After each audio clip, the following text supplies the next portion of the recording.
안녕하세요. 현담세무법인의 이정우 세무사입니다. 5월 종합소득세 신고를 앞두고 프리랜서 분들께 어떠한 서류를 준비를 해야 되는지 영상을 통해서 안내를 드리도록 하겠습니다. 지금 보고 계신 그 화면은 프리랜서 전용 준비 서류 목록표입니다. 가장 먼저 필요한 서류가 주민등록 등본이나 가족관계 증명서를 전달을 해 주셔야 되고요. 등본을 통해서 주소를 확인하고 종합소득세 신고 같은 경우는 나의 주소지간을 세무서에 신고를 해야 되기 때문에 주소에 대한 정보를 필수적으로 확인을 해야 됩니다. 등본과 가족관계 증명서를 통해서 우리는 또 부양가족에 대한 정보를 확인할 수가 있는데요. 부양가족을 통하여 인적공제를 어떻게 받을 것인지 내용을 한번 살펴보도록 하겠습니다. 인적공제 같은 경우는 기본공제와 추가공제로 나누어 볼 수가 있습니다. 기본공제 같은 경우는 본인에 대한 150만원 공제를 기본적으로 받을 수가 있고요. 그리고 배우자가 있는 경우에는 배우자 공제 150만원을 적용받을 수가 있습니다. 이때 맞벌이 부부로 소득금액이 연간 100만원이 넘는다 라고 했을 경우에는 배우자 공제를 적용받을 수가 없으니까 이 부분도 한번 소득에 대한 정보를 한번 더 체크하셔가지고 공제를 받을지 말지 판단을 할 필요가 있습니다. 부양가족 공제 같은 경우는 직계존속에 대한 부분과 직계비속, 형제자매나 위탁아동에 대한 부분도 공제를 받을 수가 있습니다. 직계존속 같은 경우는 부모님이나 시부모님 그리고 장인, 장인어른 이런 분들이 60세 이상이다 라고 했을 경우에는 직계존속에 대한 인적공제를 적용받을 수 있고, 이때 주의할 점은 우리 형제들 중에서 부모님을 중복으로 인적공제를 받을 수가 없으니까 형제분들 중에서 한 명만 선택하여 가지고 부모님에 대한 인적공제를 신청을 해주시면 되겠습니다. 직계비속 같은 경우는 자녀가 20세 이하인 경우에는 한 명당 150만원에 대한 인적공제를 기본적으로 받을 수가 있으니까 이 부분도 한번 살펴보시고요. 그리고 추가적으로 경로우대, 즉 부모님이 70세 이상이다 라고 한 경우에는 인적공제 150만원 외적으로 100만원을 추가적으로 받을 수가 있습니다. 그리고 부양가족 중에서 장애인 복지법상 장애인인 분들이 계신 경우에는 장애인 공제를 추가적으로 200만원을 더 받을 수가 있습니다. 그렇기 때문에 장애인에 대한 장애인 등록증을 자료를 전달을 해주시면 되겠고요. 그리고 부양가족 중에서 계속적으로 치료를 요하는 중증 환우분들이 계신다라고 했을 경우에도 세법상 그분들은 장애인으로 보기 때문에 장애인 공제를 받을 수가 있습니다. 인적공제에 대한 정보를 꼭 체크를 해주셔가지고 소득금액을 줄이는 절세 전략을 피시면은 소득세 금액을 줄일 수 있는 요인이 되기도 합니다. 두 번째로는 소득에 대한 자료를 주시면 됩니다. 프리랜서 분들 같은 경우는 근로소득과 사업소득, 기타 소득에 대한 원천징수 영수증을 주시면 되는데요. 이 자료는 소득을 지급했던 회사에 요청하셔가지고 자료를 받을 수도 있고요. 아니면 5월 1일부터 홈택스를 통해서 자료를 조회를 할 수가 있습니다. 유튜브 지금 더보기란의 밑에 지금 URL을 남겨드릴 텐데요. 홈택스를 통해서 어떻게 지급명세서를 조회를 할 수 있는지 한번 확인해 주시면 되겠습니다.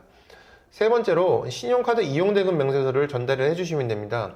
신용카드 같은 경우는 종합소득세 신고 안내문에 복식부기 의무자인 경우에만 카드사 콜센터에 요청을 해주셔가지고 엑셀 자료를 전달을 해주시면 되고요. 내가 만약 신고 유형이 간편장부 D 또는 E 유형, F 유형, 복식부기가 아니다라고 했을 경우에는 신용카드 이용대금 명세서를 주실 필요는 없습니다.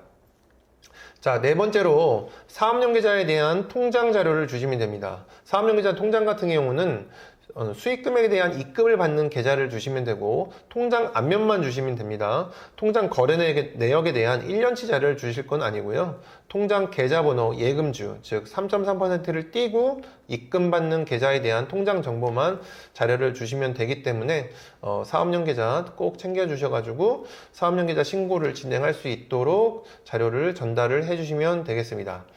자, 다섯 번째로 공과금 납부 확인서가 있습니다. 최근 이제 유튜버들 분들도 많고 아프리카 BJ 분들도 많기 때문에 공과금 지출이 되는 부분도 많습니다. 공과금에 대한 부분 다시 한번 살펴보도록 하겠습니다. 공과금 같은 경우는 통신요금이 있고요. 대표적으로 핸드폰이나 인터넷, 일반전화 이런 부분이 있어가지고 연간 납부 내역서를 팩스로 수취하여 가지고 전달을 해주시면 됩니다. 그리고 전기요금, 그리고 관리비 이런 부분도 마찬가지로 연간 납부 내역서를 콜센터에 요청하셔가지고 저희 현담세무법인 팩스로 서류를 요청을 해주시면은 저희가 수취하여가지고 공과금에 대한 부분도 비용을 처리를 하도록 하겠습니다. 프리랜서 분들이 무조건 다 공과금이 다 비용 처리되는 것은 아니고요.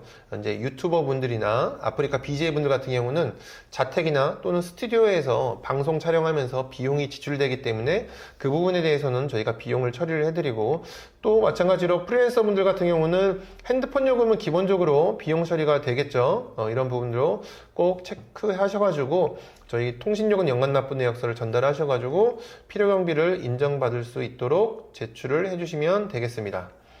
그리고 종합소득세 신고 안내문, 우편물을 받으신 게 있으면 그 자료도 저희도 같이 함께 전달을 해주시면 되겠고요. 국세청 자료 조회하시면서 국세청 연말정산 자료와 간소화 PDF 자료도 전달을 해주셔야 됩니다. 복식부기 의무자 같은 경우는 신용카드 1년치 내역을 저희가 받지만은 간편장부 D 유형, 그리고 알파벳 E 유형, F 유형 같은 분들에게는 연말정산 간소화 자료 PDF를 자료를 다운로드 받아가지고 저희가 수취를 하고 있으니까 같이 준비를 해주시면 되겠습니다. 그리고 2022년도 1월부터 12월까지 기부금을 지출한 내역이 있다고 한다면 기부금 영수증도 전달을 해주시면 되겠고요. 그리고 1년 동안, 22년 1년 동안 경조사비 지출 내역이 있다, 축의금이나 조의금 이런 내역을 정리를 해주셔가지고 저희 현담세무법인에 전달을 해주시고, 그리고 전달해 주실 때 증빙자료도 같이 전달을 해주시면 됩니다. 증빙자료 같은 경우는 청첩장이나 부고장 등 관련된 자료를 캡처해 주셔가지고 전달을 해주시면 되겠고요. 경조사비 같은 경우는 한 건당 최대 20만원까지 비용을 처리를 할 수 있으니까 이 부분도 빠지지 않게 경조사비 내역도 꼼꼼하게 체크하셔가지고 정리 후에 전달을 해주시면은 저희가 접대비 비용 처리를 진행을 하도록 하겠습니다. 업무용 차량에 대한 부분도 비용 처리할 수 있는 요인들이 있습니다. 차량 같은 경우도 저희가 렌트 비용이나 그리고 리스 비용, 이것도 당연히 이제 비용 처리가 돼야 되는 부분이 맞고요. 그리고 차량을 취득했다라고 한다면 취득한 금액에 대해서 감가상각비로 저희가 비용을 처리하고 있습니다.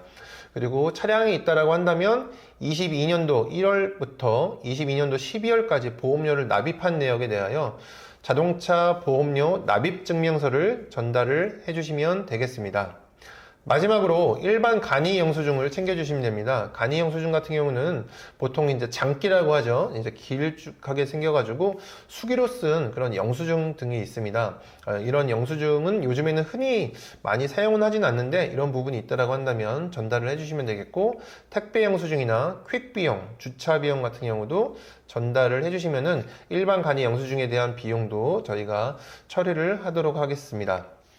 준비할 서류가 많다 보니 저희가 이제 미리미리 준비를 하고 있습니다. 종합소득세 같은 경우는 서류를 어떻게 준비하느냐에 따라서 종합소득세를 절감을 할 수가 있는데, 여러 가지 서류들을 빠짐없이 체크하셔가지고 저희가 서류를 수취를 하고 있습니다.